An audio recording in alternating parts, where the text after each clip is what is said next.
पुराने जमाने में पहाड़ों के बीच एक सुनसान महल था जहां शहजादी जरीन रहती थी। लोग कहते थे वो बेहद खूबसूरत थी, मगर महल के बारे में एक अजीब बात मशहूर थी। हर रात ठीक 3 बजे महल की सब बत्तियां खुद ब खुद बुझ जाती थीं और फिर ऊपर वाले बंद कमरे से पायलों की आवाज आती थी।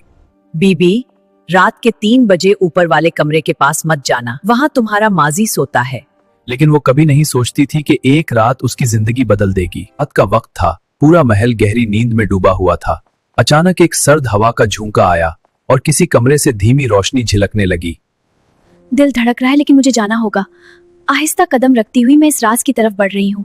वहाँ इस रोशनी के पीछे शायद कोई जवाब हो। दिल की आवाज कहती है, आगे बढ़ो। कमरा खाली था, लेकिन दीवारों पर अजीब साए हरकत कर रहे थे। यहाँ कोई नहीं, फिर ये साए? शहजादी हैरान थी। उसने आगे बढ़कर देखा। ये साए क्या चाहते हैं? बाकी था। इस कमरे में एक पुराना संदूक रखा था। उनके धब्बे और बिखरे हुए पुराने खतूत। ये खत एक खौफनाक राज बता रहे हैं। मुझे सच जानना होगा। और अचानक एक धीमी चीख सुनाई दी। साया सा कोई चीज उसके सामने नमूदार हुआ, जैसे हवा में भटकता हुआ कोई गमगीन रूह हो। जहरा का दिल जोर जोर से धड़कने लगा। कौन? दिखाओ खुद को। वो लर्जती हुई बोली। शहजादी मगर अकेली नहीं, कोई उसके पीछे चल रहा होता। डर लग रहा है, मुझे निकलना है।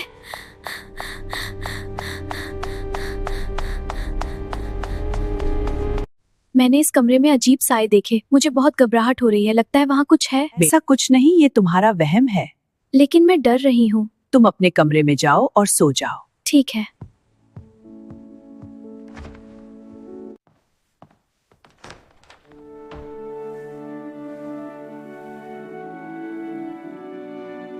दूसरी रात जरीन की आंख ठीक 3 बजे खुली।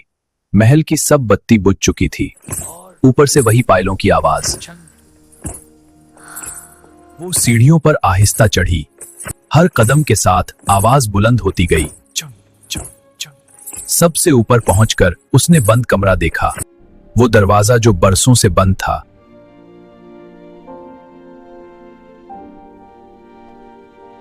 कमरा अंधेरे में डूब गया था। ये अंधेरा बहुत गहरा है, मुझे खौफ आ रहा है। शहजादी आगे बढ़ी, उसका दिल जोरों से धड़क रहा था। कौन है वहाँ? अरीन के कम कांप हाथों ने लैंप जलाया और उसने जो देखा, एक पुराना टूटा हुआ शीशा था। ये एक आईना था और आईने में जरें अकेली नहीं थी। उसके पीछे एक और लड़की खड़ी थी, बाल बिखरे हुए, आंखें सियाह, और वो बिल्कुल जरें जैसी लगती थी। तुम कौन हो? मैं वो हूँ जिसे तुमने इस महल में जिंदा दफन किया था। अब जरीन बैठी रो रही है और खौफजदा है। उसकी सांस तेजी से चल रही है। मुझे बहुत डर लग रहा है। वो अपने आंसुओं को साफ करते हुए बड़बड़ाती है। क्या कोई है? मुझे अकेला ना छोड़। लेकिन उसका खौफ खत्म नहीं होता। मेरे साथ क्या हुआ था? ये सब कुछ कैसे शुरू हुआ?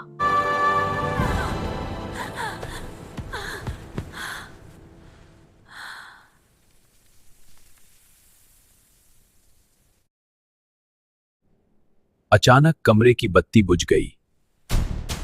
क्या हुआ? कौन है वहाँ? और अंधेरे में आखिरी आवाज आई।